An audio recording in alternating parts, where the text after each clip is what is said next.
This is a pretty cool spot. This is public land, but a lot of people don't know about it. I can tell by the access route back here that nobody's been back here yet this year, and this is October 3rd. I got corn back here, and that corn is public. There's beans over there. The beans are not public. But what I do with this area is the bedding's right in front of me here. If you look out here, you see that big, huge tamarack swamp right along the edge here. It's some of the best bedding. I guarantee you there's deer laying in there, in that dogwood and such. And matter of fact, if you look over there, I don't know how well you can see it, but right along that tree there, there's just a beat deer trail coming over here. And there's all kinds of sign along the corn there. And down here is just beat trails coming in from over here too. And over there on the private ground, I can see a hole in the fence over there with a rub on it with a trail that comes down underneath me. So bedding out here is about 60 yards. That trail over there goes to a clump of trees over there that's probably 70, 75 yards away. Everything meets right here.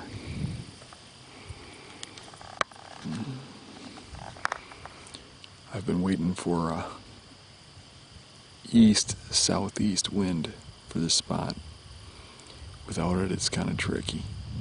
And today we got it, and it's staying, light but steady. I like it. We'll see what happens. Last time I was here, I had a decent buck come in. I passed on it.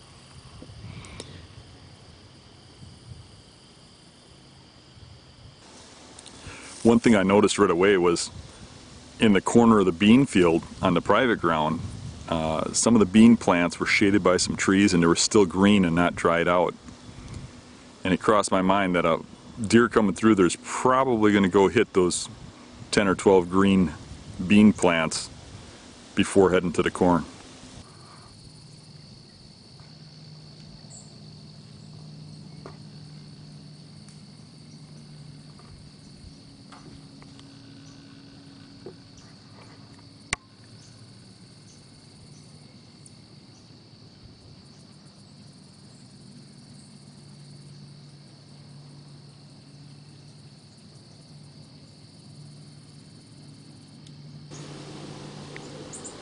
Watch the buck right here.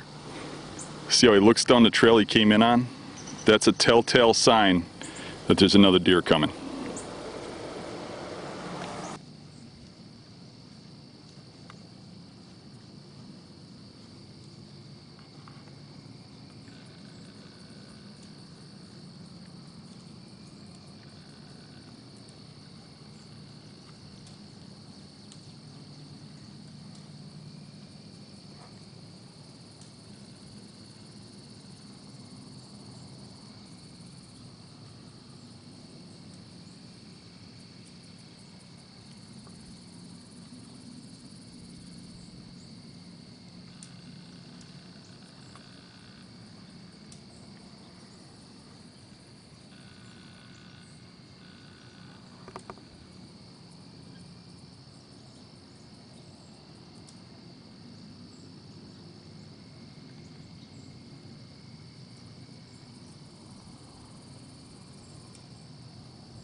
I filmed a small buck walking to the corn, and when I looked over my shoulder, the doe was going down the same trail he was and caught me moving and spooked.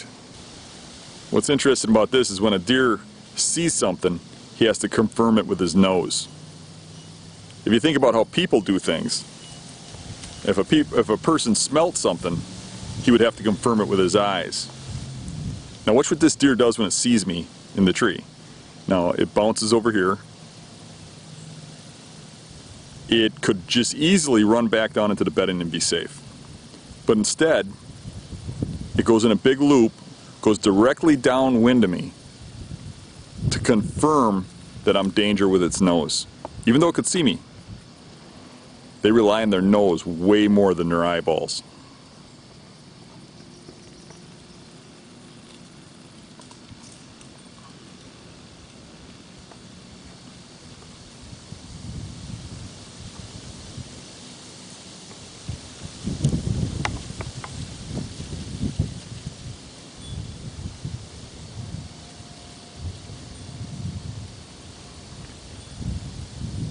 Well, I hope you enjoyed this clip.